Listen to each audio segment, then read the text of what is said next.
Selamat beribadah di bulan Ramadan.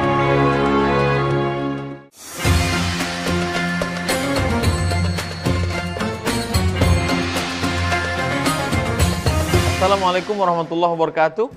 Apa kabar sahabat Detikers dimanapun berada? Mudah-mudahan masih sehat walafiat, zahir dan batin selalu dalam rahmat dan ridha Allah Subhanahu wa taala. Senantiasa kita terhubung kepada Rasulullah dengan mengucapkan Allahumma shalli ala Sayyidina Muhammad wa ala ali Sayyidina Muhammad. Hatta berlimpah, hidup berkah. Demikian tema kita pada Detik Kultum kali ini. Kalau sudah hijrah, taubat, ngaji, sholat, puasa, lalu dunia ditinggalkan. Dunia ini hanya melalaikan saja. Ini pemahaman yang tidak benar.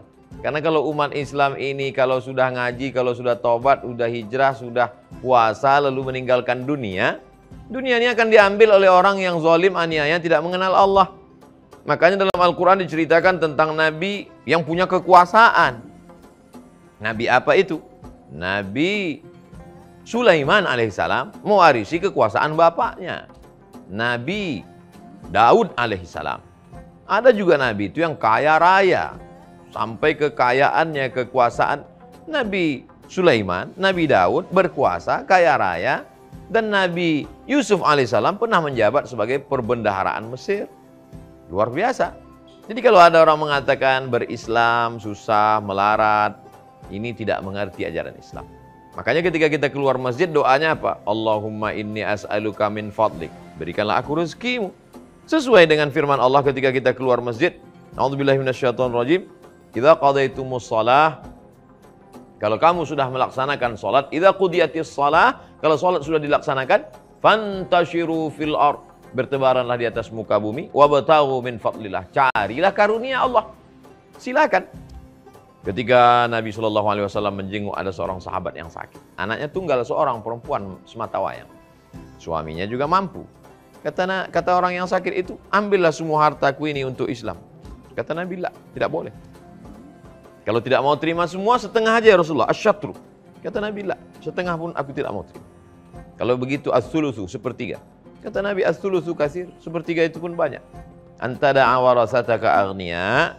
Tinggalkan anak cucumu, keluargamu dalam keadaan mampu secara finansial. Khairun, lebih baik. Min antada'ahum allatan, daripada kau tinggalkan mereka miskin, susah, melarat. Yatakaffafuna 'alan nas, minta-minta ngemis. Tidak boleh meninggalkan. Yang tidak boleh itu adalah karena takut anak cucu miskin lalu korupsi. Menghalalkan segala cara. Menghalalkan riba, tipu-tipu, bohong, curang timbangan. Itu yang tidak boleh.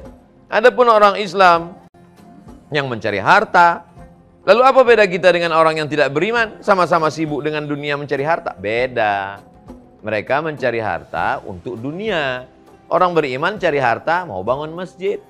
Memangnya kalau bangun masjid kenapa? Man bana masjidan, siapa yang bangun masjid? Banallahu mithlahu baitan fil jannah. Dibangunkan Allah untuknya satu tempat di surga.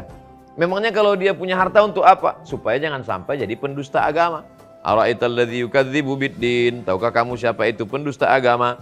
Fadzalikal ladzi yad'ul yatim. Mereka lah yang membiarkan anak yatim. Wala yahuddu 'ala ta'amil miskin. Mereka tidak peduli kepada fakir miskin. Memangnya kalau duit banyak, harta banyak bagaimana? Ingin dekat dengan Rasul. Ingin dekat dengan Rasul kan cukup dengan sholawat. Ada satu lagi. Ana wa kafilul yatim kahataini fil jannah. Aku dan orang yang menyantuni anak yatim seperti ini dekatnya di surga. Jadi harta itu bukan tujuan, harta itu hanya wasilah, cara. Sehingga kalau dia sudah berusaha, bisnis sudah ikut pelatihan, modal sudah cukup, segala usaha sudah tidak tercapai, dia tidak bersedih, tidak berduka. Mengapa?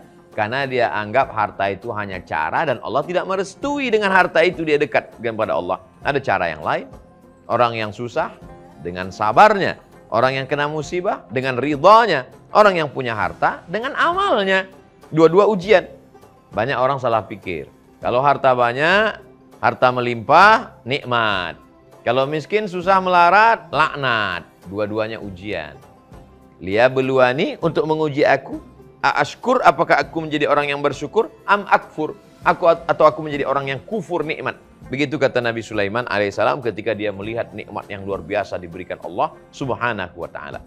Silakan punya harta berlimpah, tapi hidup menjadi berkah dengan apa? Dengan sedekah.